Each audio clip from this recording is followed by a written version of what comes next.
Okay, we're good. We started making sounds.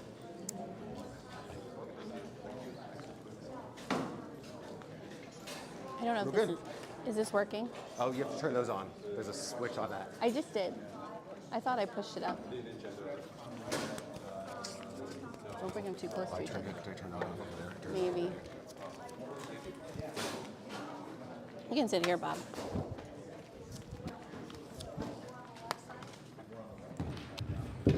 All right, I think we're going to get started just a couple minutes after 5:30.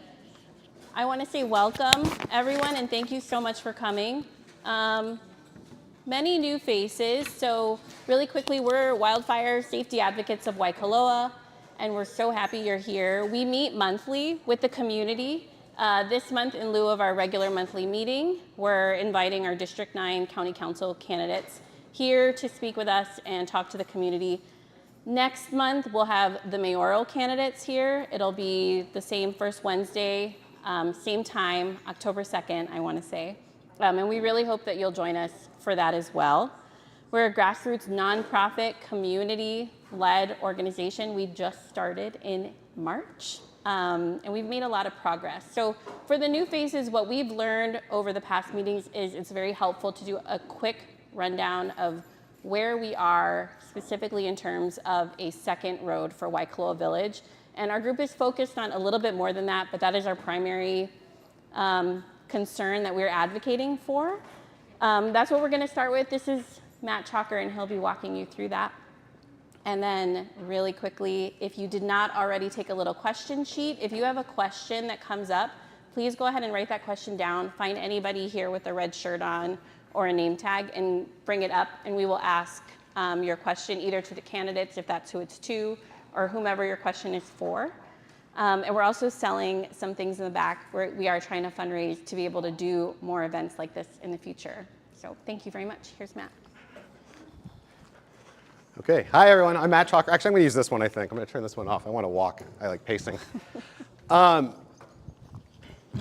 Okay, hello, this is a little bit louder. I'm Matt Chalker. Thank you everyone for coming once again. Just a heads up, we are recording this evening, and also we are streaming. We are currently live on both YouTube and Twitch via the Starlink satellite out there. We've borrowed from Julia Alos and the Waikoloa Resilience Hub Starlink satellite, and we are currently beaming these ones and zeros up into space and back down, and we are live on YouTube and Twitch. When I walked over, we only had one viewer, which was me. I don't know if we've got any more right now, but hopefully they'll be live, and we're also just practicing because we're going to intend to do it again for the mayoral debate, and hopefully that'll be a little bit exciting. So we're looking forward to that next month. So just heads up for everyone, we are recording. And like Aslan said, the goal of this is to get located and so we all speak the same language and know what's going on. So the very first step here is we're located at the Waikoloa Elementary School, right? We're all here in the cafeteria. We're at the corner of Paniolo and Ho'oko Street. We all are in Waikoloa Village. There are about 7,400 residents in Waikoloa Village right now. Waikoloa Village ends at the north end. Paniolo goes all the way up to Kamakoa Drive. That's where the skate park is, that's where it stops. Just past Kamakoa Drive, that new giant graded area, that is the Nanakai subdivision. We're gonna be talking a lot about that throughout the night. On the other side of that whole area, right there, can we go to the next one, Aslan, actually? There are 1,200 pipeline affordable housing units coming in. This is not even the additional construction coming in. This is just the pipeline units. Right there to the left of the skate park, Makai of the soccer field there, that's where the library is going to go. Further Makai of the library, that's where the Kamakoa Workforce Housing Project is going to go. And that's going to be, what, like 653 units. And then there's going to be another 150 or something like that across the street of the skate park. So we're looking at altogether about 1,200 new units coming in on the back end of the village on the north end of Paniolo. That's in addition to all of the recent developments that have come in. You know, we've seen the plaza, we've seen the apartments, we've seen the other workforce over at Pua Malia. There's a lot of growth that's been happening. All told, we're looking at about a 50% increase in the village's population over the next 5 to 10 years if things go as we're expecting. So we have that 782. This is the Nanakai subdivision that is coming. Well, this is not the Nanakai subdivision. This is partially the Nanakai subdivision. This is the phase 1 of the Waikoloa Heights land investment project that takes up about 860 acres north of the village. The area that has been cleared thus far, I don't know where I'm getting feedback on. The area in yellow is the area that's been cleared thus far. When you drive up there and you see all that grading out there. That's about 78 units of housing thus far. All of the rest of that totals about 276 units. All of that is currently permitted underneath the development agreement that exists, and no infrastructure improvements are required until all of that is finished. Just, that's what it is. So next page.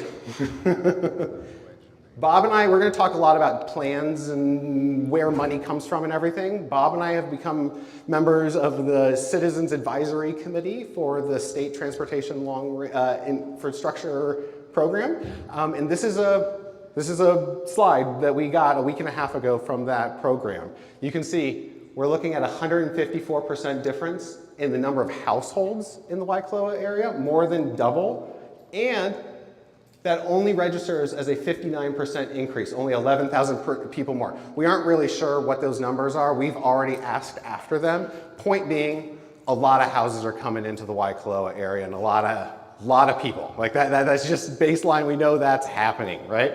So we need a second road. Everyone knows we need a second road. And this has been obvious and long established. And we don't mean to bring out politicians that are here to like drag them over the coals or anything like this. This is a very long established situation. It was well before the 2021 evacuation, well before the 2005 evacuation, before anyone in this room or that's coming next time were in office. And we've been going on a little bit of a document hunting spree, and we got a bunch of them. We got about 800 pages of documents back via UIPA, Uniform Information Practices Act, about a week and a half ago related to the whole project. And among the things that we got were the original comments on the original development. So this PUD that is going up there, it's called a PUD, it's a development agreement. The road, all of that stuff started in 2004. That's what it is tied to. And we got a bunch of comments on the original development agreement. We had a bunch of letters sent in from the police department that said, hey, we need a second road being built concurrently with this road.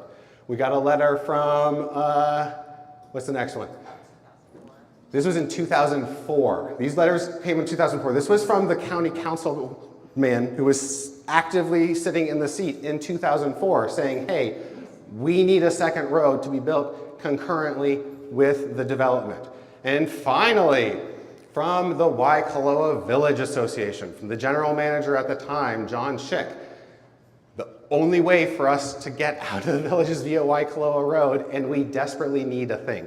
It was established 20 years ago. We're not saying that it hasn't been. The point is the drum has been banged, right? We know it's out there, and lots and lots and lots and lots of other people have raised it up. Is the 2008 CDP one in here too? Yes. Anyways, there's one more document that I was citing. It's the 2008 CDP that was authored partially by Julia Alos. This is an official county document that was saying the #1 priority for the village is a second road. And there's lots of other people. So I don't want to say that we're missing anything, but the point is we have been talking about this literally for decades. And it's time for it to fully get wrapped up. We need this to come into fruition. One second. So the question is, what's going on right now? This second road, a primary arterial road out of the village, is tied to the development at the north end of the village. There's lots and lots and lots and lots of nuance to these agreements. They are hundreds of pages long, and we can share them and go through them, but that's not really going to be useful for our time, quite frankly. The important thing is there are three major agreements. The first one was signed in 2004. The second one, the first agreement was renegotiated and re-signed in 2013. And then there was a third significant amendment in 2021. The point of raising that is that it was under 3 different administrations. The first one came under Harry Kim, second one was under Billy Kenoi, third one was under Mitch Roth. So again, this is a thing that has been long established and consistently happens through all of Hawaii County's history. Top line, like I said earlier, no infrastructure requirements are going to kick in until 276 homes are built, until phase one is completed. There's no enforcement mechanisms in place, and everything is voluntary at this point. It's just by the goodwill of the developers. So there was the recent groundbreaking event that many people saw on May 21st. The governor was there. Many people in the area were there. And we were excited because that was something, right? Something happened, finally. We're thrilled that there were bulldozers showing up and everything. And they have gotten down there. They have graded a small path. It's not really traversable by anything but by a 4x4. I believe Michael has driven it and a couple other people have, but it's there for scouting and everything. But that has happened. They have promised to build the road out within a year to be a single lane chip seal for emergency egress only. And then after that, it's just what's going to happen in the future. So that we're just sort of holding on to that. Back up. It's going to be very similar. One other thing that I wanted to note geographically, especially for the recording, is that we do have Hulu Street also. That is the other evacuation road. Our main arterial road is Waikoloa Road that everyone drives on every day. We also have at the end of Hulu Street, a straight evacuation road down Mackay to Queen K that is a single lane chip seal. I encourage everyone to do the practice drive the next time it's hosted by Firewise. It's a very valuable thing. We're very grateful for it. There has been talk about that being upgraded down the road too, but nothing is firm or settled on that right now. So the road that they've committed to building on the north end of the village starts between the 73 and 74 mile marker. There's a little gated entrance right there, and it goes up Malka up about 2.5 miles to the wastewater treatment plant. And that's about halfway up the hill. If you go look on Google Maps and zoom out a little bit, you'll see a big black spot north of the village, a big black square north of the village. That's the wastewater treatment plant. That's where this road is going to stop. Then the road is going to continue, the workforce housing project, the Kamakoa workforce housing project is going to go from the wastewater treatment plant to the school, to the skate park, and then that's how we're going to have a full connection down to the Queen K. Halfway done by the developers, halfway done by the workforce housing development project that's coming in. This road only crosses private land right now, so it's an entirely private venture. It doesn't cross state land. There's something like 5 or 6 landowners at this point. Initially, we knew of 3, but it keeps on growing. But that's important, that it is exclusively on private land. But there's no commitments to upgrade it. Once we upgrade it, that's going to be the expensive bit, right? Once you make it 2 lanes wide and paved and open 24 hours a day. And in my brain, the calculation that makes sense is more money equals faster. We can get a big dump truck of money and we'll get it done and built faster. So there's 3 sources of money or 4 sources of money. There's 3 levels of government. There's county government, there's state government, there's federal government, and then there's private philanthropy. Right now we're relying on private philanthropy, and that's okay, but we could do more, right? There's billionaires out there that can be rescinded, but I have been very open about our use of AI and ChatGPT and everything, and I know Sam Altman bought Paul Allen's old house, so Sam Altman, if you're out there, please give us a call. But seriously, there's a lot of that out there, and that's a thing that we could potentially, that's an avenue that we could go down. But that's not something that's guaranteed, especially if there's an economic downturn or something like that. So on to the county, state, and federal funding. County funding, it's possible that's floating a bond. It's something that we've discussed, but it also depends on the county priorities. And the county budget's only something like $800 million. This road's going to cost probably $50 million to build. Unlikely that the county can drop that in a day or 2, okay? So next level up is the state and the federal government. That is getting on the state plan and the federal plan. In order to get state and federal dollars, you have to be on a specific plan. It's called the Long Range Transportation Plan. Bob's going to talk more about that in just a minute, but the long and short of it is no second roads out of Waikoloa have been listed on the Long Range Transportation Plan, which was last updated in 2014. So we're trying to get that updated to unlock those dollars, but that's slow, right? And that's going to require lots of red tape, and it's going to be years and years until that kicks in, but that's the thing that we have started moving into process.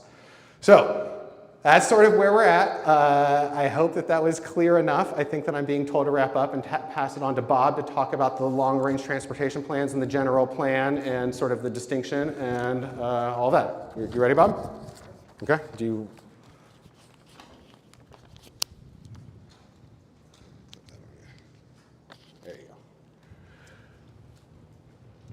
What I'm going to emphasize tonight is what we're going to ask you to do, the role that we can play. And that is to submit comments to the county on the general plan. The general plan is being updated this year, and it goes through a process that includes a public review right now, which is open for comment until September 26th. The next step after that is to go to the Planning Commission, and there will be Planning Commission hearings, possibly in February. It's the most likely timing for that. We'll have an opportunity to speak again about this. And then finally, the plan ends up at the County Council. And County Council is the final decision maker as to whether or not to approve the plan, and they can make last minute changes if they want to. So one of the reasons why we're doing this tonight is that we have County Council candidates here.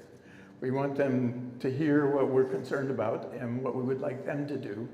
And we're hoping that you will join us in asking them to take the action that we need. So as Matt pointed out, we're in a situation where the second road has not only been talked about for 20 years, but it's likely to be talked about for another 20 years. Because there's no obligation to complete the second road as an arterial road, in other words, upgrading it to something like Waikoloa Road, until the Waikoloa Heights development sells their first 276 units. And as you can see, right now there's 5 units under construction there, and this is 20 years in. So whether or not they're going to get to 276 in the next 20 years is the question, or anytime sooner than that. So our objective is to try to accelerate the process so that we can get the financing in place to get this road built and upgraded within the next 3 years. We'd like to see it done by 2027. That's our objective.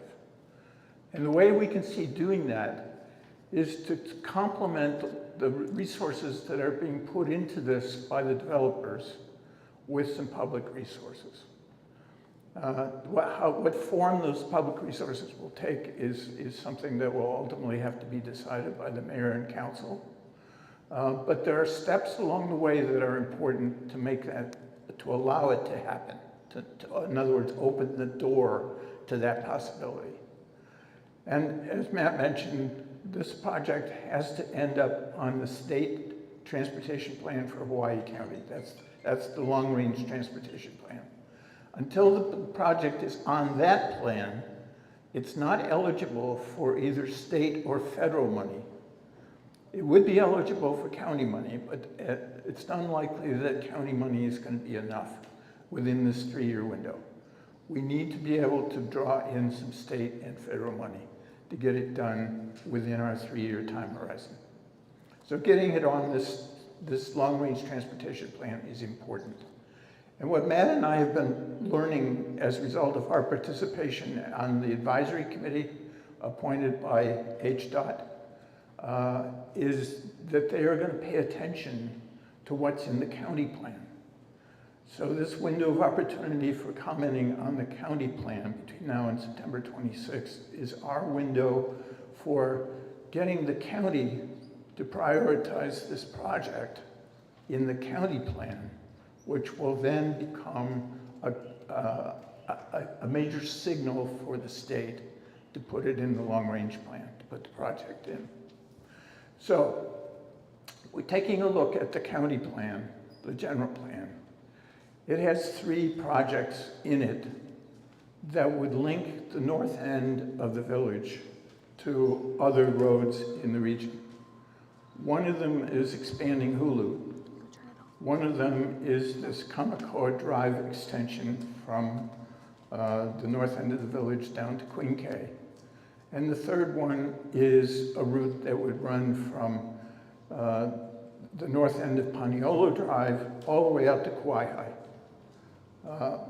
And we can't afford, the resources are not there to build all 3. We have to prioritize one of them. Now, the general plan has some good language in it, some really good policy language. One of the things it says is that every community that's at risk for a hazard like fire should have at least 2 routes of access. So we don't have that now. And that policy statement is an important direction that we appreciate being in the plan. But then there's no follow-up. The plan says, among other things, that the plan itself should prioritize projects that would fulfill the policy objectives of the plan. But of these 3 highway projects that could accomplish giving us a second route in and out of the village, none of them are prioritized. So that's our first request. We're going to be submitting comments asking the county to fulfill its policy statement that it's going to prioritize projects. And we're going to ask them to prioritize the Kamakōa Drive extension down to Queen Cay. And we're prioritizing that project for a number of reasons. Number one, it immediately serves where all the new development is happening. I mean, you saw the maps. Most of the 3,500 new residents that are coming in the next 5 years are going to be at the north end of the village. And they're located almost all along Kamakōa Drive. So adding the second route out of the village at that point makes a lot of sense, simply from the standpoint of serving people who are going to have to drive in and out. But secondly, we have the benefit of having the developers invest a substantial resource in creating that road. So they're donating the land, and that is roughly 35 to 40% of the cost of a road, is the land. So that's being donated. They're also creating the right-of-way right now, the alignment for at least a single lane. And that is another 15 to 20% of the cost. And they're also doing some of the studies, the environmental studies, the cultural resource studies. That's another 5% of the cost. And there are no bridges required for that route. In other words, there are no major gulches that have to be crossed. That alignment follows Kamakōa Gulch down to Queen Cay, but it does not cross the gulch. So that means that is the least expensive option for getting us a second alignment, a second highway in and out of the village. And the other thing is that we want to keep in mind that that ends very close to the Pu'uko fire station. In other words, that end of the Queen Cay end of the Kamakōa Drive route provides easy access for the fire trucks from that fire station to come up and help us fight a fire up here. And if Waikoloa Road, for any reason, is blocked because of either accidents or fire along the way, that would become the most important point of access for that additional fire crew to come up and help protect our houses. So for all those reasons, we're asking the county to prioritize that route. And we're asking you to submit comments to ask them to do that. And the second thing that we're asking is that we want the county to prioritize this so that it will be completed and available before we add the 3,500 residents at that end of the village. And especially the workplace housing is going to be for young families with children, and it does not make sense to put those families and those kids in harm's way in the most fire-prone area in the state without an access road. So that's the other point that we're making. So we're hoping that you will go on our website. We've drafted this, put together a draft comment, We've posted it on our website. It was a little bit too long to print out for tonight, but you can access it on our website. You can see the points that we're making, and we'd ask you in your own terms to express your feelings about why these things need to happen. And then once, if we can get those 2 points built into the county plan, that becomes the basis for us to ask the state to put this project on the Long Beach Transportation Plan, making it eligible for state and federal money. And we've already spoken with Congresswoman Tokuta's office. The federal transportation bill comes up every 5 years. The next time it will be up is in 2027. That's one of the reasons why we've chosen 2027 as our target year. If we can get this project on the state transportation plan, then it would be eligible for her to get an earmarked federal appropriation into the federal transportation bill to help pay part of the cost of completing this road. So this is our game plan. We can get this done by 2027, but we need to all work together. We need the help of the county council. We need to make sure that the county council will take the action necessary to get these steps into the county plan, and then from there, we can go on and try to get it into the state plan. So that's the strategy. Thank you, Bob.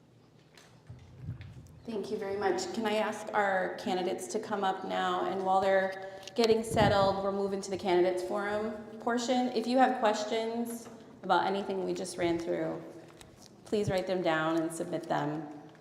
As you can tell, we've gone through a lot of documentation to get to where we are. We're not there yet. So this page here with the QR code will take you to the county's general plan document where you can leave the comments. At the very bottom, the link takes you to our comment outlines that we've worked on that you can use to guide the comments you leave. And the more comments we can leave, the louder our voices are to try to get this done. Yeah. So I'll just leave this here for you guys and just turn it off and on when you're using it. Cindy?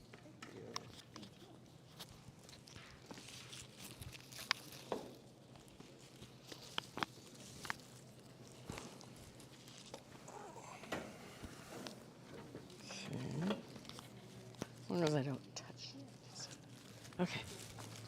Should be okay. You guys, aren't you going to read them out? Yeah. All right, so we want to thank Cindy Evans and James Houston for being here tonight. The third page in your handout are questions that we gave the candidates prior to this evening. I'm going to be using these to guide our conversation as well as the questions you all have written in. A few reminders, this is not a debate. This is a community talk story event about an issue that's really important to all of us. I think I'll start with the first question with James because you're sitting closer to me, and then Sure. Cindy, I'll have you do the next one first. And then in lieu of the candidates introducing themselves, what I'm going to ask is at the very end, you make a farewell comment, whatever you'd like to say to end the evening. And I will try to be mindful of time. We're going to try to get to as many questions as we can. So the first question for both of you, how do you assess the current fire hazard risk in Waikoloa Village, and what specific measures or strategies do you propose to enhance community safety, particularly in the absence of a permanent second arterial road? Mahalo, Asan. My name is James Eustace. Thank you for having us here. So this is a very big question. I think there are a lot of pieces here, and I think the community is really engaged in a lot of these components, from your Firewise committee to your partnership with HWMO to Wausau here as well, and this level of engagement, level of understanding, your CERT team, of really understanding the impacts of wildfire and the dangers you have here in the village. And this comes from the extreme weather events that we see, climate change impacts, and it's really all of these pieces, we're working together as a community to understand and assess the dangers in our community. And I think there's a lot of things that we can do to supplement and support what the community is already doing here. And this ranges from the use of technology, having some conversations with members from HWMO of trying to find ways to enhance our understanding of the fuel loads that are above the village as one piece. So really incorporating LiDAR technology and bringing that sort of idea and those components and data to the ground and really understanding what is the overall impact to the village here and how can we better manage that as the next step. So that's really incorporating analysis of past fire events, maintaining our fuel breaks, using that data to really understand those extreme areas and the impact to the village, and then being able to work with those landowners that are on the east side of the village here and really promote agriculture and really try and manage and cut back on that fuel load for the village and kind of mitigate the strain there.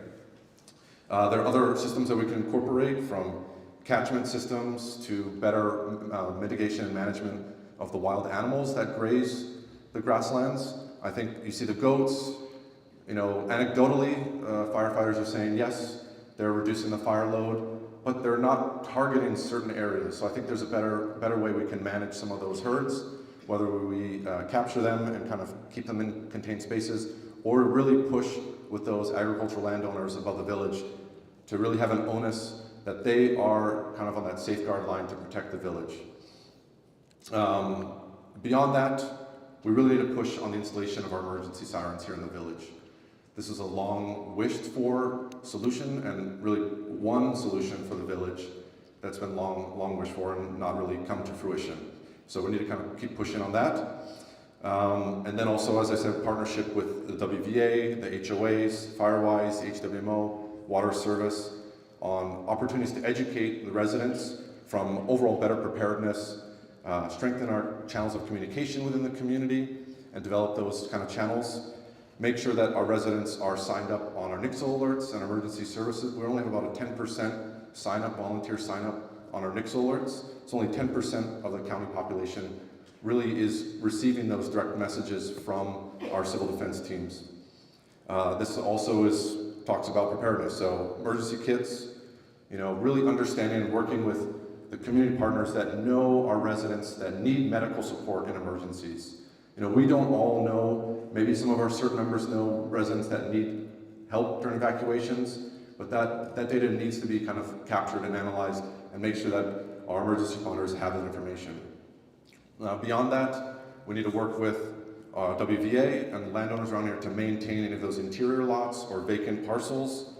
And then luckily, and learned this just recently, that civil defense, with the partnership of the county planning department, they've received a grant to pursue an evacuation plan and analysis for Waikoloa Village.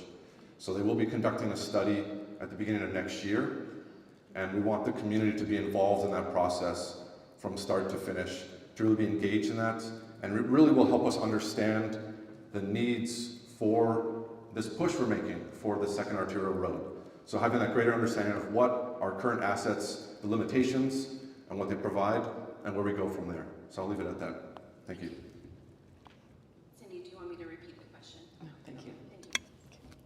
Thank you. So hi, I'm Cindy Evans, and I am running for re-election. I've been your council member for 2 years. I was a state representative for 16 years.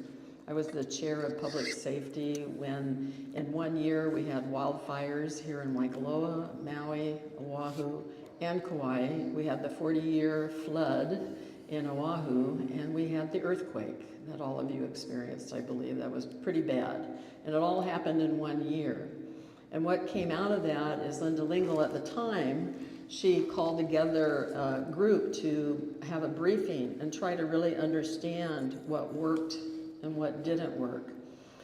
I have to tell you, I think that is kind of the way government's been doing things here for a while. And that is, natural disasters happen. All of a sudden, within 6 months, people get together, they have conversations, they debrief, they decide what worked and what didn't work, they put it in a report, and guess what? Life goes on. Life goes on because that list, who's responsible for what's on the list? So one of the things that I've discovered is if the list exists, people know a lot of people know what these issues are. And you, probably all of you know the same thing that the government knows. This is what needs to be fixed. And what I know is what I have done in my position as elected official is try to grab those specific things that have been identified and see how I can move them forward. Because some things, especially right after emergency, if you grab the moment that's extremely emotional, you can go from here to here fast. If you don't, then it's like this. It feels like a snail's pace.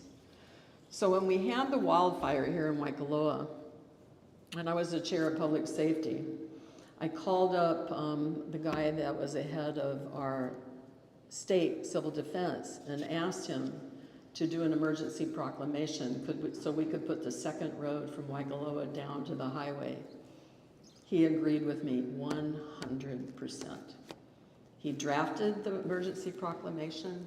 He went to Lingle's office, and for some of you here will know who I'm talking about when I say his name. But Peter Young at the time was the chair of the Department of Land and Natural Resources. He came in and told her not to sign it. We would have had a road if Peter Young had not intervened. So now that was years ago.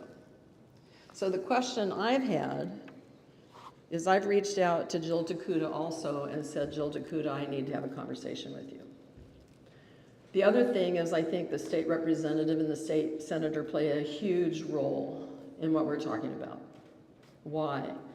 We had a fire on August 8th. People in the community are screaming for a second road. Where's the conversation with the head of civil defense and the governor saying, give us that emergency proclamation? Why is emergency proclamations important? You skip the environmental assessment, you skip the permitting, you know, a lot of things get pushed aside so that you can move fast and you can go through the hoops, but we're not there. So where are we at today? Where we're at today is we keep moving it forward. We don't say it's not going to happen because it is going to happen. But now we're into a process that is so different, and the process is requiring the environmental assessment.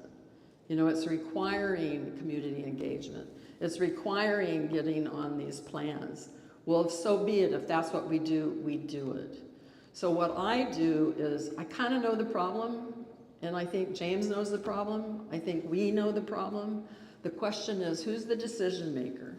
Who's got the power to make the decision? And how does that person help us to move it that one step forward? I see that as my job. And what I do is I reach out, I have meetings, I have conversation. I need to convince them, and I convince them with the support of Waikoloa advocates, with the support of the Village Association.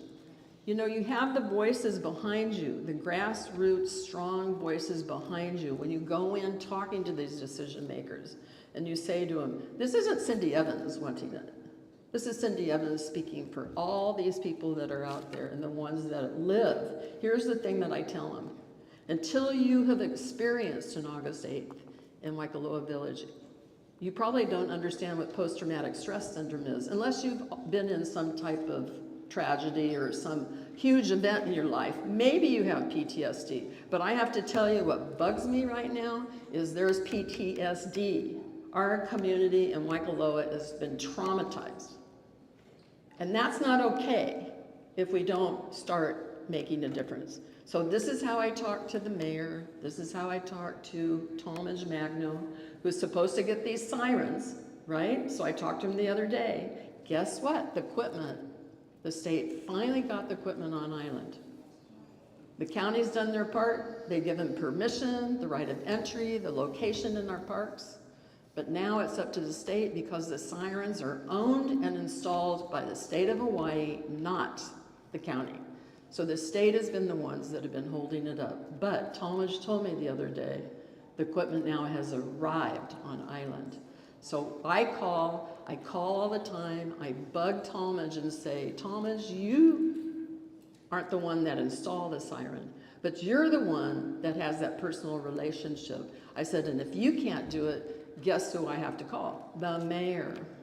The mayor is going to have to be the one to push. But the thing is you don't not push, because that's how you get results. Through persistence and focus, you do get results.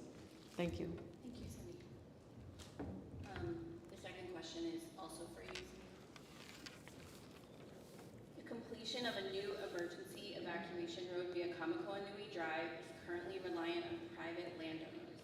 What actions would you take to secure binding commitment from the landowners, and what steps would you take if they do not fulfill their obligations? Well, if you talk to Zendo Kern, he doesn't believe he has any power if entitlements and agreements with the county and the developers have already been signed and done. He doesn't believe you can reopen it. It's not totally true, because the reality is what you look for is when the developer wants something. When they want something, that's when the door opens for negotiation. For example, I'll give you the best example, and this is what we have to look for, is at the bottom of Waikoloa Road, all of those who lived here, and I lived here 15 years, we could not get that intersection. And we kept trying for the light. Finally, we got a light. Well, then guess what happened? It wasn't 4 lanes.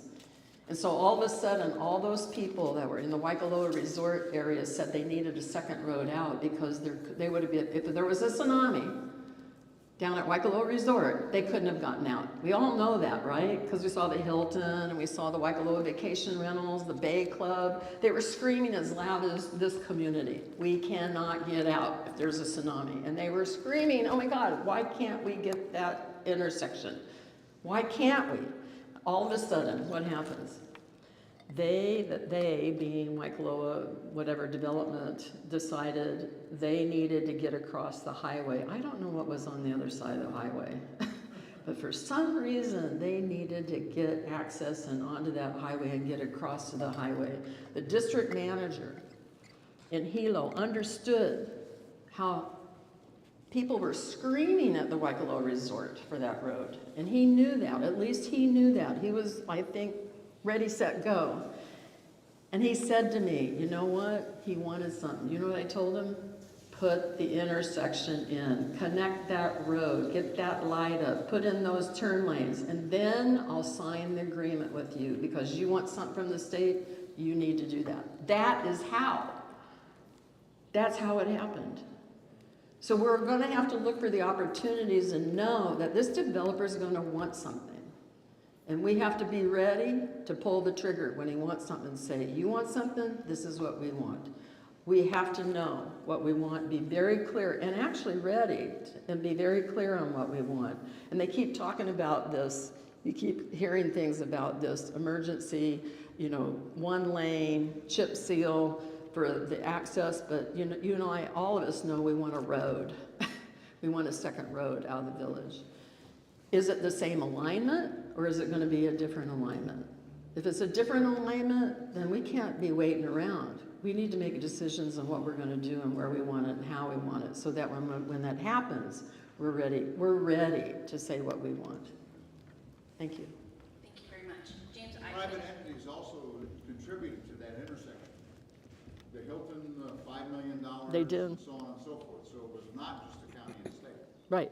They had to come up with the money, too. Yeah.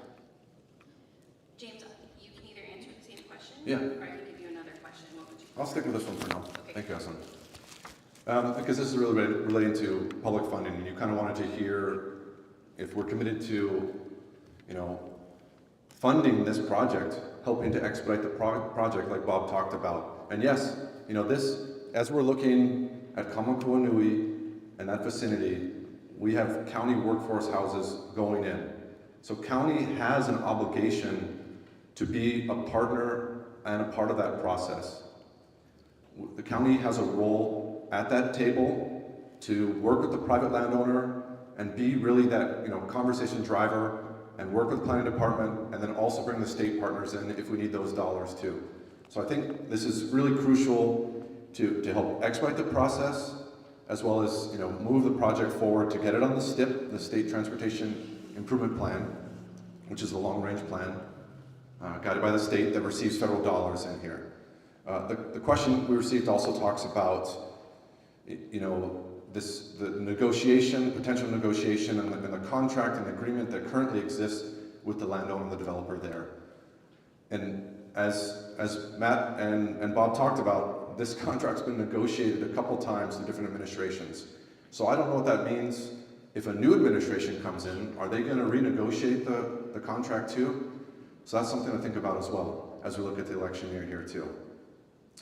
But it's important regardless that contract, and that if any potential negotiation happens on the future, that there's clear specifics for the project, that there's a clear timeline, that there's reporting efforts and transparency with the community about that process and the contract, fulfilling that contract. And we know it's listed at 270 houses for that area, for that particular area. But if there's a potential for renegotiating that contract, we need to ensure that maybe there's a bond that's attached to the project, and that they set aside a particular amount of dollars that can be used to, you know, carry out that development of that road, regardless of how successful their development project is. So that's one avenue that could be perceived and followed. But I do like this idea that we've talked about here in the room about the public-private partnership, and how the county can, you know, bring to the table and bear fruit some of these other mechanisms that may help expedite the process through regulatory means or incentives for particular things. And really part of that process and getting these projects on long-range plans and getting the federal dollars is it needs an environmental assessment. And these things require a lot of these steps ahead of time, whether it's the environmental surveys and the environmental studies, the cultural surveys, that would, you know, better understanding of the floodplain and all that stuff in that area, as well as cultural resources there. Those projects and those aspects of the project need to happen like in tandem at the same time, concurrently. Those contractors, those consultants need to be talking to each other. They cannot be operating in a bubble. Any way we can help expedite, you know, that flow of information between the contractors and help move the project forward. One other thing I wanted to mention, that there are potentially other federal grants and money sources out there. We could be looking at things like the Community Resilience and Evacuation Route Grant, or the Protect Grant Program, which is promoting resilient operations and efficient cost-saving transportation. So there are some of these other, you know, federal grants out there that we could pursue. But as I stated at the beginning, it is, you know, imperative that the county is a player in this and the part of this process and helping move this idea to fruition and connecting Kamakua to Queen Kaahumanu Highway. You know, because of that workforce housing that we're seeing, I know all these other, you know, private landowners and private developments are happening, but I really am concerned about all that development in that area. As we see further growth on the north side of the village, those people are trapped in the deepest part of the village. So the county really has an important role to play in helping move this idea forward. So thank you.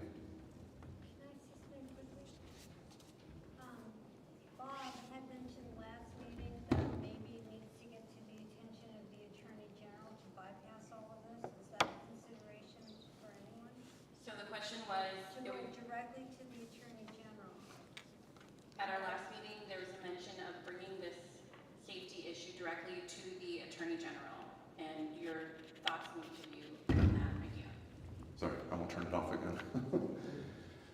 You know, that's an important piece, and I think it's not just Attorney General. I think we could also be, as a community, speaking directly to our state legislators, our state governor, and really making this a priority issue across the board. So I do believe the Attorney General is a... Who's the final decision? Who would be the person that keep talking to people? I want to know who the direct person is.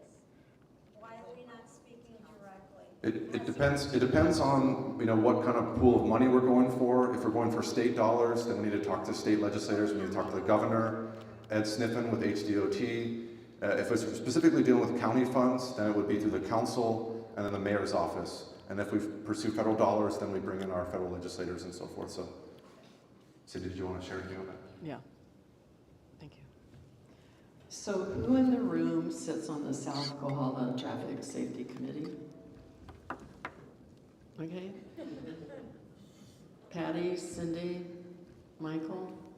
Could, okay. I think that the South Kohala Traffic Safety Committee is a group that is looking at all the road issues that are important to the residents in South Kohala. I think the group, I would assume, has chosen the secondary road as the #1 priority for South Kohala over the Waimea bypass. Hopefully that's true, because you always look at groups like that to determine how they see the priority in South Kohala. Because remember, we all stack up against each other when there's a limited amount of money. So let's say South Kohala Traffic Safety Committee has prioritized this as the #1 project for South Kohala. I'm going to assume that. So what can the South Kohala, given that this is the priority for this area, this region, I think they should have a meeting with your state representative, your state senator, and Ed Sniffen, who runs the Department of Transportation, and have him in this room and say, this region of the island, this is the #1 priority. That is what I would hope for. And that is what I am hoping for, is that the reason we got the Paloma Nui College in Kona is because we convinced UH Hilo to stop asking for money from the state legislature. Let Kona have their community college. It's their turn. We're going to have to ask Waimea to come in second to you, because there's only X amount of money and X amount of energy that we can put together when we're fighting against Maui roads, Oahu roads, Kauai roads. If you go to Kauai, their backup is terrible. You go to Lahaina, the Lahaina, terrible roads. You go to Kapolei, you go to West Oahu, it drives you crazy what's going on. Waianae doesn't even have a second road out. They've been screaming for their second road. They're a dead end, the Waianae coast. They've been begging for their second road. They don't have a second access road out of Waianae. Well, that's their problem. That's their legislature. That's their congressional delegation. What we have to do is get our congressional delegation, Jill Dakuda, we have to line it up and say to all of them, we're #1 in South Kohala. That is what will help us get where we need to be. And we need Ed Sniffen out here, and he has to hear it from us. He has to hear that from us. This South Kohala region has chosen Waikoloa Road over all the other projects. Puako has problems. The intersection at Kauai Road has lots of problems. Waimea, if you go up there, you wouldn't believe. 5-mile backup, 3-mile backup. The traffic is horrendous up there. Well, you know what? Yes, we all have problems. But right now, I would say yours is #1. And we need to line all those people up to know that and fight for us. That is how we get it, in my opinion. That is how we get it. Yes, we can try to hold the developers, but guess what? Hold the county. You know what the problem is? Do you know how long it's going to take that workforce housing out there to get built? 10, 15, 20 years? Those are no guarantee that workforce housing is going to happen like that. It takes a long time. It takes requests for proposal, it takes negotiations, it takes assessment, it takes permits. I mean, I tell you as a county council, it's so frustrating that it takes 9 months to a year to get a permit to build. So, you know, even these roads take a permit to build. So the question is, how do you move it up? How do you prioritize it? And how do you make everybody else prioritize? I think that's the goal, and that's what I want to do, and that's what I've been working on. Because I have those, you have to have those conversations. You have to convince everybody to make that a priority. And so tonight, I'm calling all the South Kohala Traffic Safety Committee people that raised their hand. Please go back and tell them this is the #1 project in South Kohala. Thank you. I'm gonna interject with one of our group questions before we move on to the next one. Which of you is committed to including a second road in key planning county documents? What is your plan? It's a very specific question. Requires a specific answer. What is your plan, strategy, and timeline?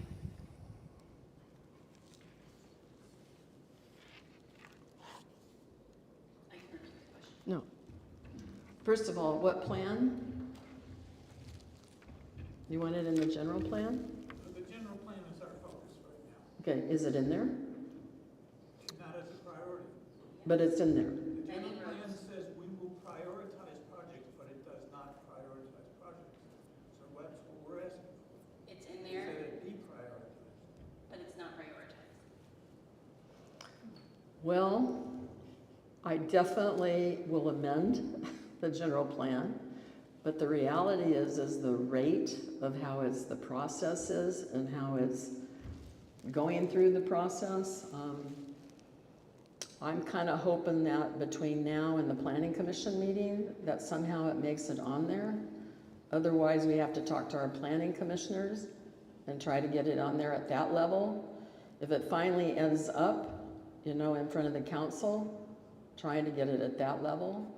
But in the meantime, I can always, any council member can always write a resolution and just ask and request that that become number one.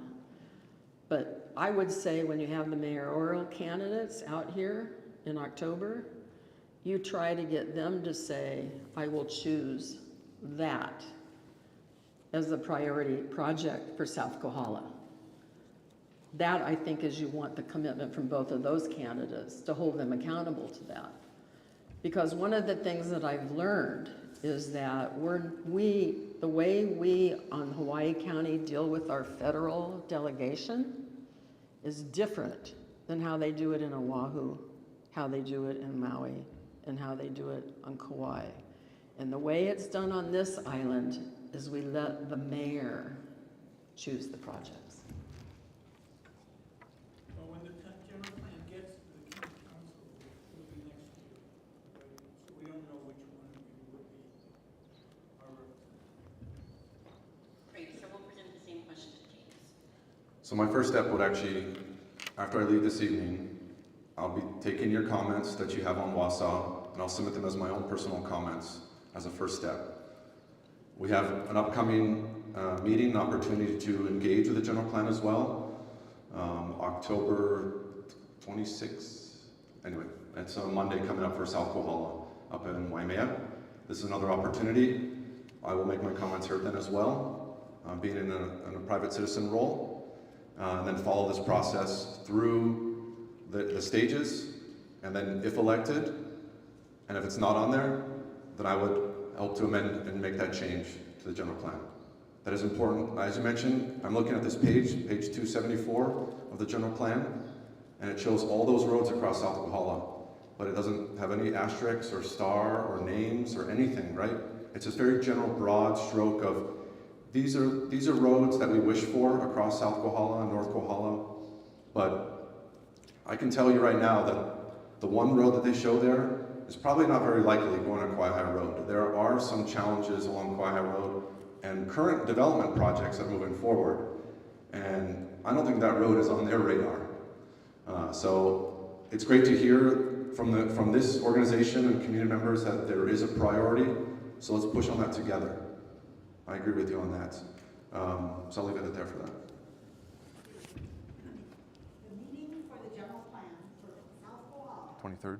is The Monday, 23rd. Yeah. September 23rd. So that's 5 p.m. at Kuhio Hall in Waimea. That event and many other road-related events are on the Wildfire, Waikoloa.org calendar if you want to see future events. The next question, if the developers fail to deliver a publicly accessible 2-lane arterial road within 3 years, will you support adding the road to HDOT's long-range transportation plan to make the project eligible for public funds to ensure the project's completion? And yeah, I don't know whose turn it is. I can start that. Absolutely. We have to go through a couple of hurdles to get it on the long-range plan. You know, the environmental studies, the cultural studies, and kind of get at least that ball rolling, and that it's mapped out. A lot of that federal dollars and the money that comes from those bigger pools, they kind of need what is referenced as like a shovel-ready project. So we kind of need to get it to a place where it's been identified as a priority, as a need, and that there are things in the pipeline to move this project forward. So yes, I'd love to help you and be a part of that process to move it on to the STIP, the State Transportation Improvement Plan, and really implementation plan, and moving that project forward. Okay. Here's where your state senator and your state representative come into play, because it's the state transportation plan. And also the mayor, because there's always a portion of the state transportation plan that has different funding sources that come down from the federal government. And so I think that to get on the plan, we have to have that conversation. And again, Ed Sniffen, if you've ever met Ed, he will, he clearly, they have their guidelines, they have their criteria, they have their internal process with their long-range planners, with their traffic safety planners, with their engineers. They go through this huge process of how they evaluate. I think what we need to do is team up and make sure that the senator, the representative, the congressional delegation, whatever it is, the political power comes again collectively to say that we want to be on the plan, because you do have to be on the plan if you want to get federal dollars. Thank you. We have another question. Based on how it's phrased, Cindy, I believe this is a question for you. Council people and the public at large can work to get legislation through council. What bill did you work on over the last year that you were most proud of? Oh, wow.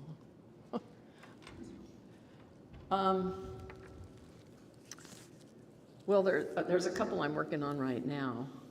I'm one of those people that when I get bills done, they kind of get shelved because it's not what I've done, it's what I'm going to do. So my focus goes like this.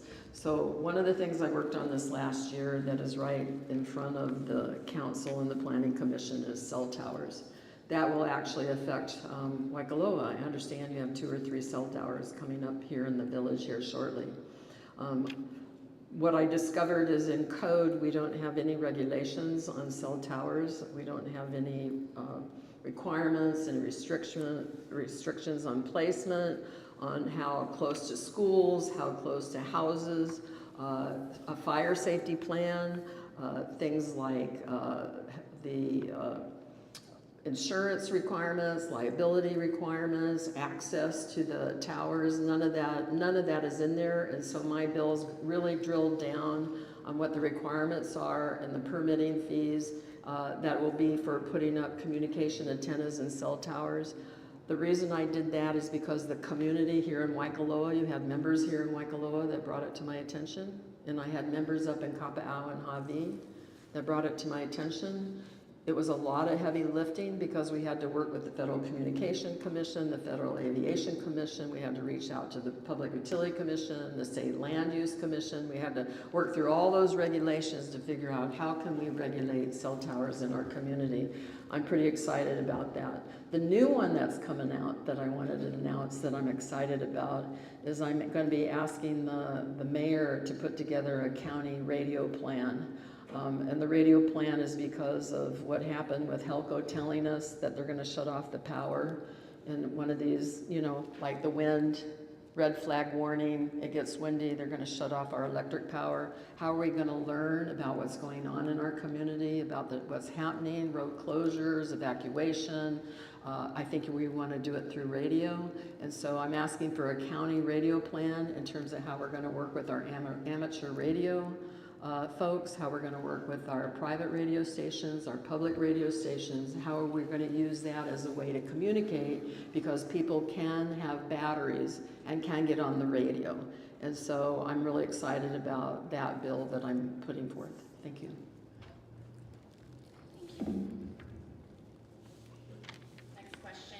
Given the importance of timely construction for the second road, what will you do to expedite the completion and disclosure of the necessary environmental, cultural resource studies and cost analysis if they have not yet been finalized?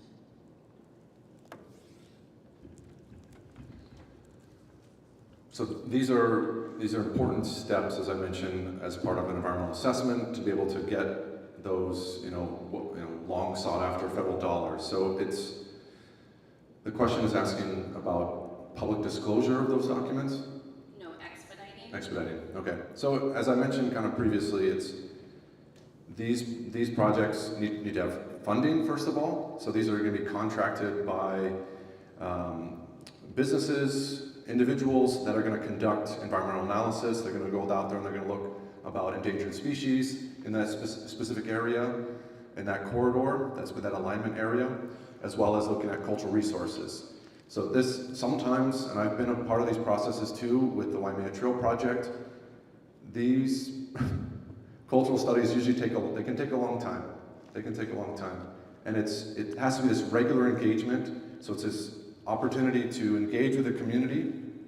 Those plans cannot be one after another. They have to be done concurrently at the same time, working together, as I mentioned, that the contractors can have kind of an open door communication between the different agencies. If they learn or have resources, we can also expedite the process by looking at other studies that have been done previously in this related area.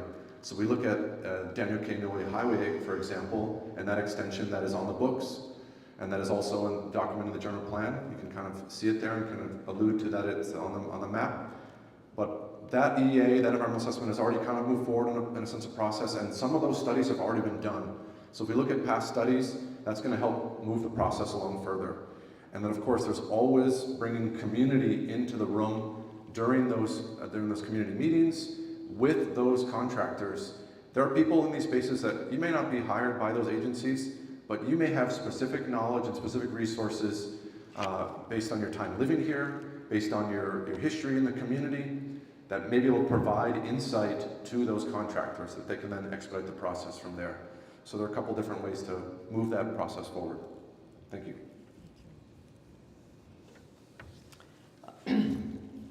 Well, I know one thing. If you use federal dollars, then you're going to have to go through this consultation with the local cultural practitioners and the family that lives in the Apua'a, that you're required by law to go into consultation at the federal level.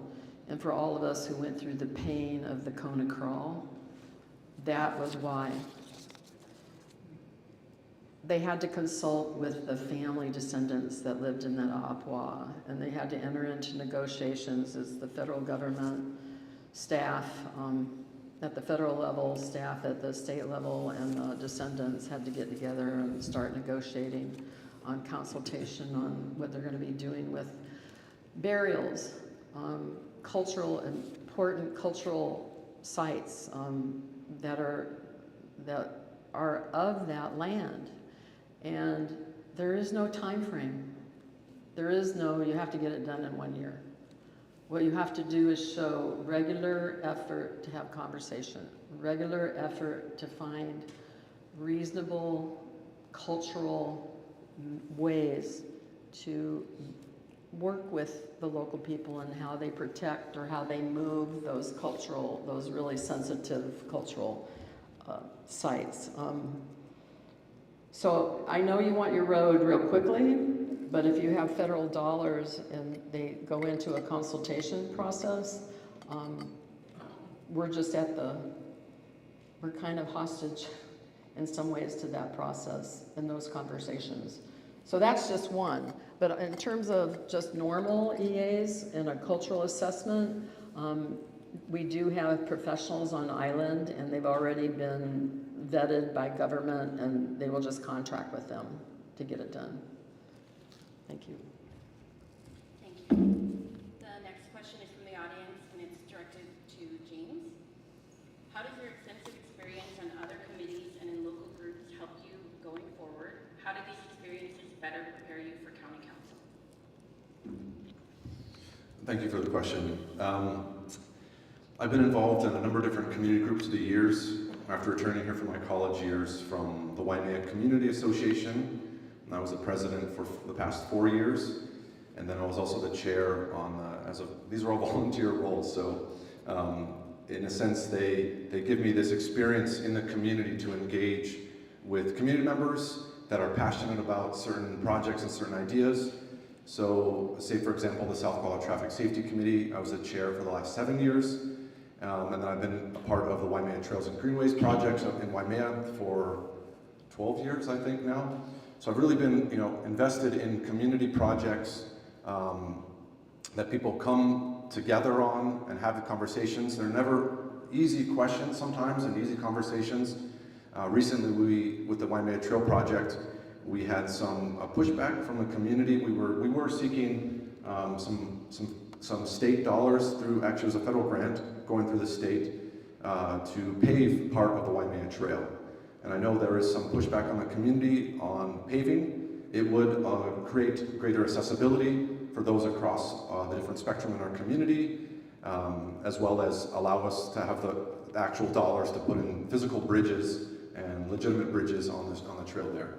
So there are a couple reasons why we're pursuing it, and because it is a big ticket item too, kind of paving a trail, making sure that you are we wanted to put indigenous trees. So a lot of these conversations I've really been involved with. I've really been engaged in the community on different front from the community side as a private citizen, engaging with our elected officials when Cindy was in the State House, working with her through the years on different projects and engaging with her on that. But also these forums and opportunities that you can really see the heartbeat of the community and really understand where the community wants to go, its desires, its drives, and then how that corresponds and relates to the elected official that's standing at the front of the room.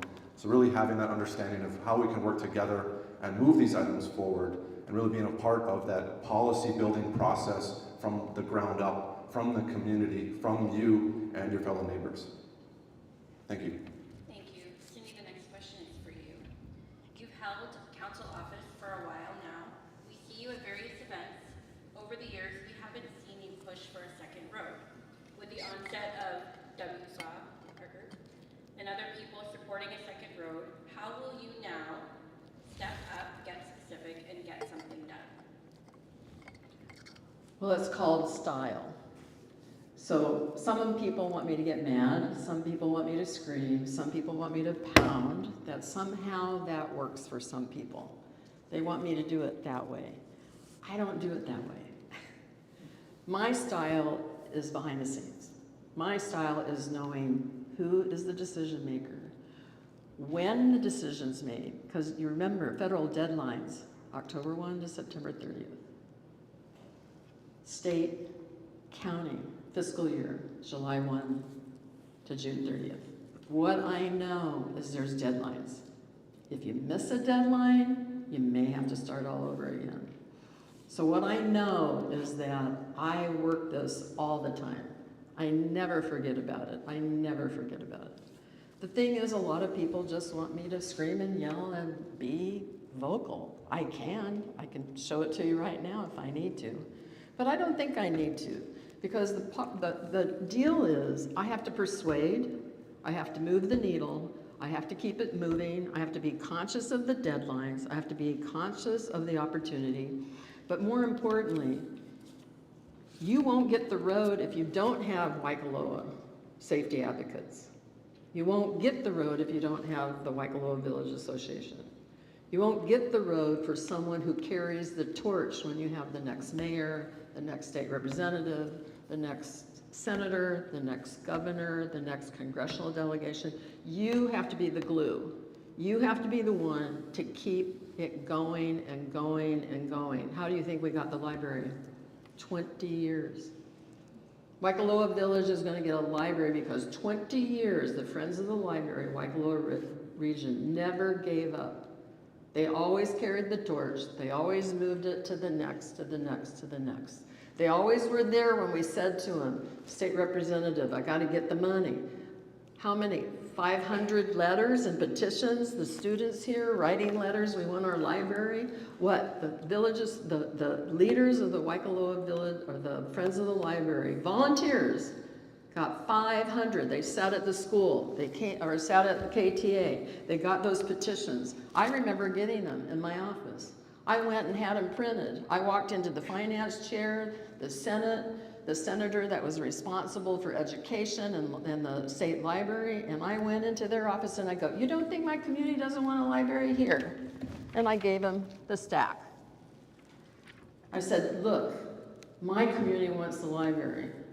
And I said, but you have to know what to do and how to do it and get They have to be convinced. Who's they? The people who have the power. So I'm telling you, these nonprofit groups and what we're talking about tonight, you're going to have to keep it going for 20 years. You're going to have a succession plan. Because the reality is that's how long it's going to take, maybe. We're going to try to get it done in 10. But it takes a community and that alignment and the continuation, beyond me, it's the continuation that gets you the results, the focus. Am I mad? Hell yeah, I'm mad. Do I want to scream about it? I can, but will the scream? You know, I gotta tell you, one of the things I learned, I was in a meeting when I was the first state legislator, and I got really, really mad in a meeting, like really mad. Got my voice worked up. All of a sudden, some people that were in the room left when we had a break. They didn't come back. They didn't come back for the second half of the meeting. I couldn't figure why. I was told, Cindy, because you raised your voice. That's not local style. Local people don't like people that get mad and pound. I go, oh, hey, I'm a white Caucasian girl from, I've learned assertiveness a long time ago, and I can bring it on if I need it. And they said, but that's not local. You have to be more soft-spoken. You have to just, listen. You got to kind of talk story. You have to have those conversations. And so that's kind of where my style is. I'm not one that's going to be that assertive. I can turn it on if I need to. But you need to know when to turn it on and who to turn it on with. And I think I'm pretty good at that. Thank you. Thank you very much. This question is for both of the candidates. Have you taken any donations from special interests, and what promises or pledges have you made in exchange for them, if so? Yeah. Oh my. Hey, I've been given $5, and that's a special interest. So I think anybody that gives money is a special interest. Any one of you that comes and talks to me has a special interest. So I've always felt like people that think that when people give us money, somehow we're obligated. When people give me money, I always say, what is your expectation? Not mine, because you're not going to tell me how to vote. You think I've got common sense? You think I'm there to do the common good, that I want to do what's best for the community, that it's not about what's best for me, that you feel like I'm pretty good at my job, have the skill sets to get results. I said, and you want to give me money because you think I'm the one. I said, I'll take your money. I said, but you don't get anything in return other than when you call, when you want to talk to me. Yeah, I'm going to listen. But that doesn't mean I say yes. That's why the unions get mad at me. Because sometimes unions will want to give you money and say, well, we want you to vote a certain way. And it's like, well, then you just like everybody else. You have to make an argument. It's a debate. We have to look at the issues. We have to look at the whole situation. And yes, I'm going to vote. I'm not afraid to make a hard decision. And of course, I get beat up. We all get beat up as politicians when you make a decision. Because you're always going to have people that like what you vote for and people that you don't like. You will never satisfy everybody, but that's what you sign up for when you do this work. So yes, I take money, special interests. Every single person in this room has a special interest. So I would say, yeah, they're all special interests. Thank you. Yes, I received, just like Cindy, I've received donations from community members, also groups as well. I mean, this question is about special interest groups. I have received support, financial support from our local unions. I'm proud of that. I'm proud of the support I've gained from them. It's allowed me to have a strong campaign and be able to connect with the community. In my conversations, a lot of those meetings before a union endorses you, they want to meet with you, they want to hear your thoughts, they want to hear your priorities. They want to select someone that is going to represent their members as well as the overall goal of the community and help drive policy forward that helps their members, helps their residents. A lot of them are local residents that live in our communities here, and the goal is to support them at the end of the day. And my conversations with them, they ask me about different policy, different ideas, and I talk to them, if I'm in the role, I want to have an open door policy with you. You should be able to come to me, I should be able to come to you, and it's the same for our private residents as well.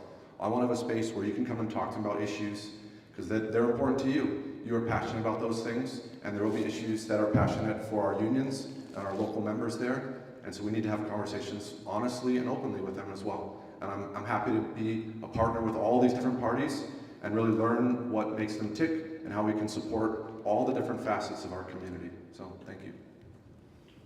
Thank you very much. I want to be really mindful of everyone's time. I know we're getting closer to 7. I have another question. Cindy, I think it's for you. I think it's in reference to something you said earlier. If we were literally one signature away from getting the second road, why don't we pursue that route again, and if needed, hold the person accountable who is holding it up? You were telling a story earlier about... They're no longer in the role, though. That's fine, you can... It was about. Oh, no, this was an emergency, okay. So what happened was is they had a civil defense, drafted up the emergency proclamation for Lyndon Lingle to sign. And when he showed up to have it in her office in Honolulu, Peter Young, who was the chair of the Water and Land, who basically has the land division, so all state land goes through the Department of Land and Natural, all the state land goes through the Department of Land and Natural Resources. They're the ones that buy the land, acquire the land, and do the land work, so to speak, for our state government land. And so when Lyndon Lingle was there ready to sign that emergency proclamation, he came in and said, "Don't sign it, I don't want you to sign it." And so it came between two directors of two agencies. We had the head of civil defense, and we had the head of Department of Land and Natural Resources. And so Lyndon Lingle balked and said, "I don't have my two..." My question, I want to Yeah. follow up on that because you're kind of dancing around it. My question isn't what happened. My question is, when we were one signature away from getting a road, and we had one person who's holding us up, why weren't we told that there was one person holding it up? And why can't we just, push? You're telling us to push and it's going to take years and years, and yet you said that we were literally 30 seconds, one signature away from getting that road to be able to be done quickly. Why aren't we pursuing that same thing? I don't know who this person is you're talking about, if he's still in the office or if he isn't. Oh, this was back in 2004. It was way back when. Why aren't we doing that now? It is a danger, it is an emergency, everybody agrees that it is. Why can't we do some kind of an emergency measure to push it forward? And why did we just, if we got that close 20 years ago, why haven't we ever tried something like that again? Like right after the Lahaina fire, that's whenever everybody was paying attention to Hawaii and the problems. Why didn't we ever try that again? That's my question. I think, I can't speak for the mayor or the state senator or the state representative who could have done it. It's not just me, but any of those could have done it, right? I think the problem we had at the time is that everybody was focused on Lahaina. And so what happened was the emergency proclamation, the reaction, the energy, the focus was that response to Lahaina. When we had our August 8th fire here, and we were successful to be putting it out, there wasn't, what was happening here is our head of public works and other personnel that were running our departments here were flying over to Lahaina and helping them out. And so what happened is we didn't kind of have that capacity in some ways because they were even pulled and taken over to Lahaina. And I guess what I'm saying is sometimes there's those moments that you can grab and then you can use that energy around that moment and then use it to drive something. At that particular moment, everybody was in Maui. And the reason I bring that story to you is that sometimes the moment comes and goes and you gotta take it when you got it. And I think when the mayor candidates come here, I think you have to ask them the next time there is a natural disaster where it kicks into where the mayor can make an emergency proclamation. He just can't make an emergency proclamation because he wants to.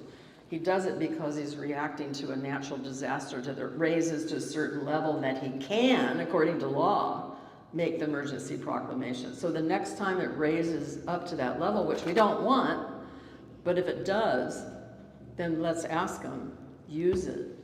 Use it to the benefit to get this road. That's what I would do. Because we did miss that opportunity. And I don't want that opportunity to come back again, I gotta tell you.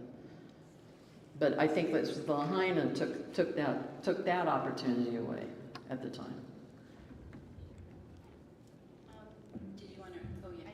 Isn't it true, you know, on that, was it August 7th that we had the fire in Kohala, was it the same day as Lahaina? Yeah, Same day as Lahaina, 8. Didn't we miss some opportunity on funding there, like a call didn't get made in time? The question is if we missed an opportunity on funding when there was Big Island fires also on August 8th of 2023. You couldn't be reached or something like that?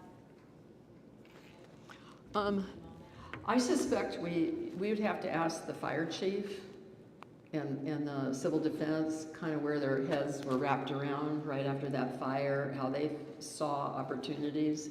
Because again, it seemed like a lot of our resources, they were flying over to Lahaina for the next month, you know, filling in and, you know, fire chief and they were just filling in and backfilling and doing whatever they could to help them at the time.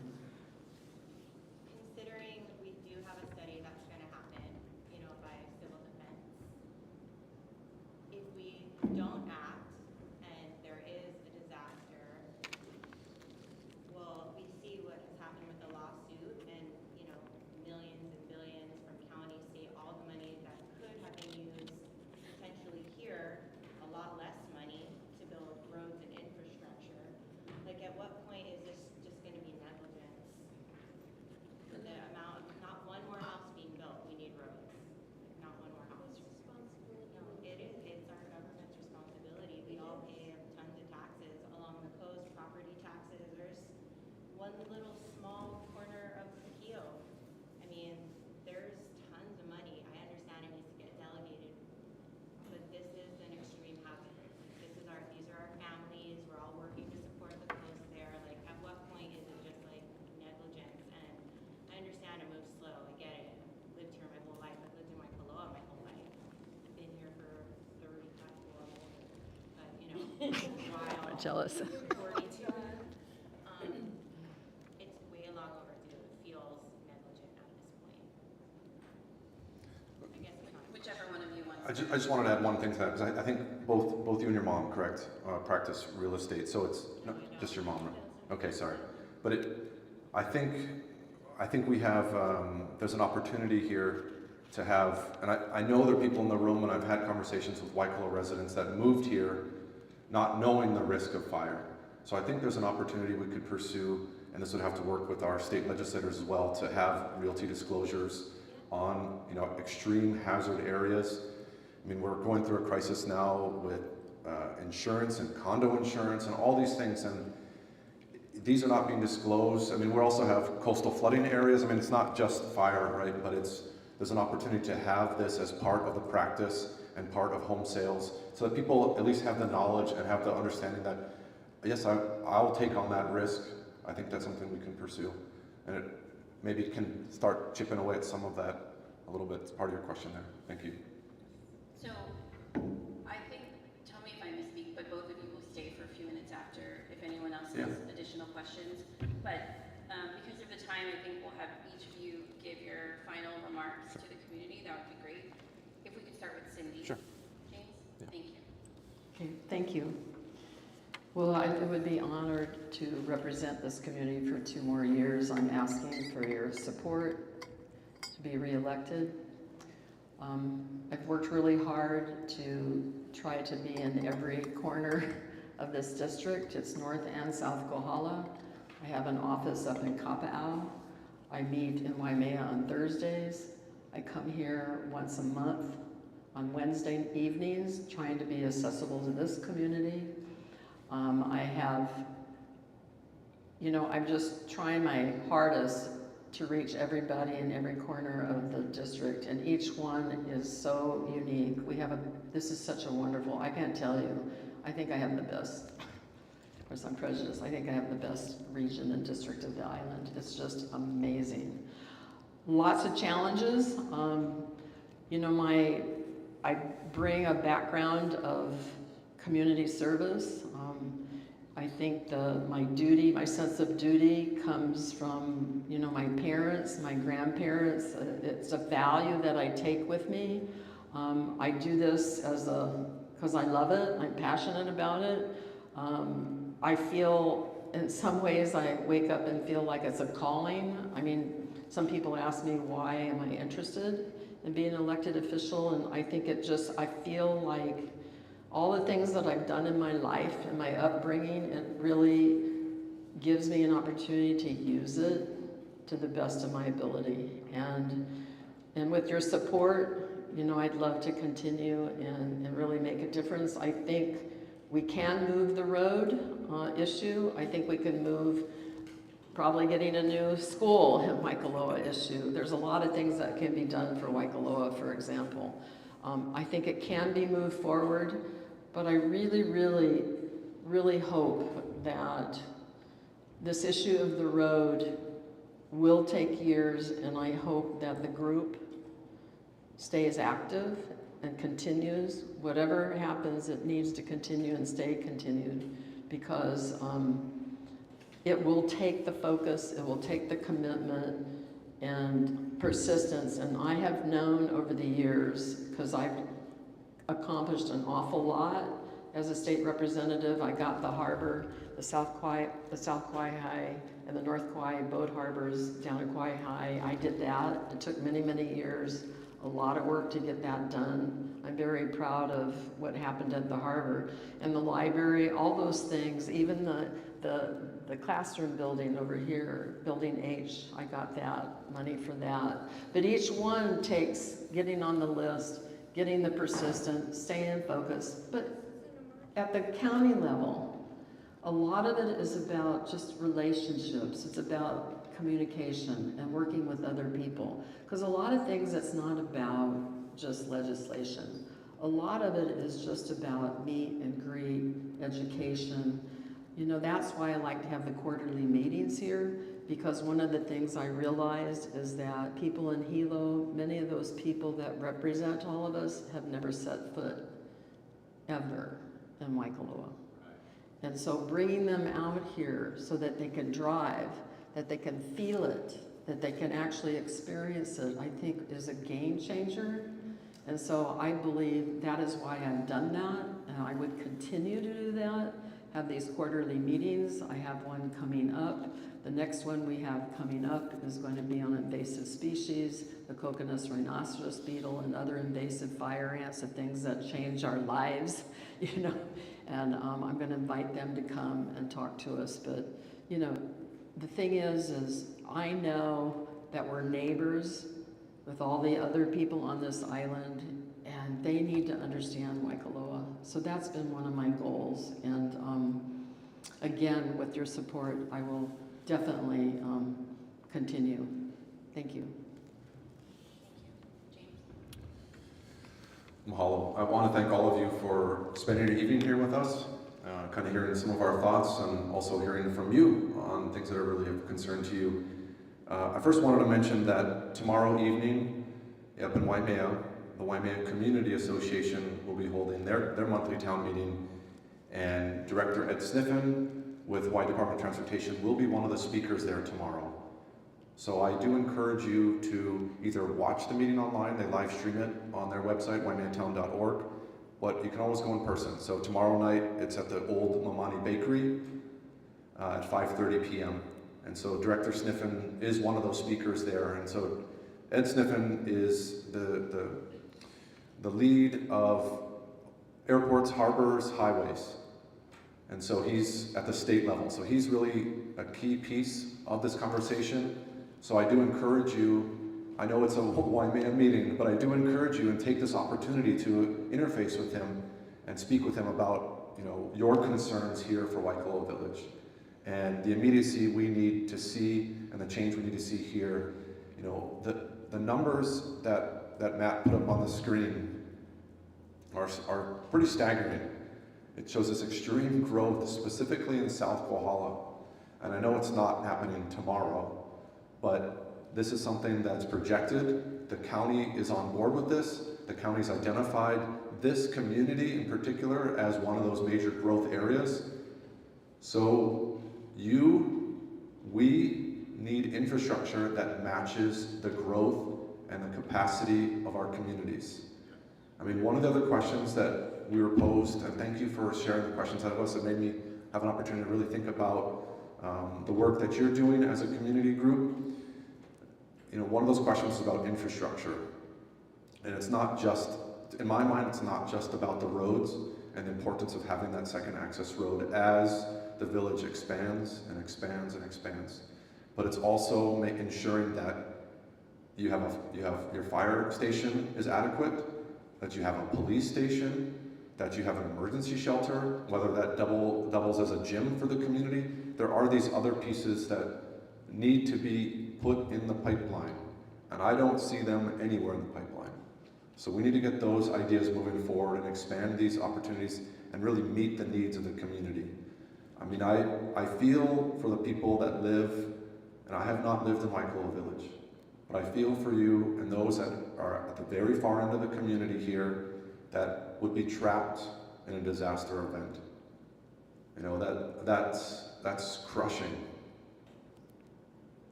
So we need to ensure that we provide the safety and adequate means for all of our community members in here. And government has to play that role.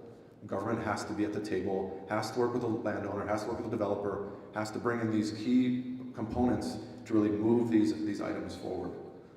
So thank you for hearing from me and listening to me. My name is James Eustis. I grew up in Waimea. I was born on Oahu, grew up in Waimea. I've called Waimea my home for 30 years. So this district is really my home.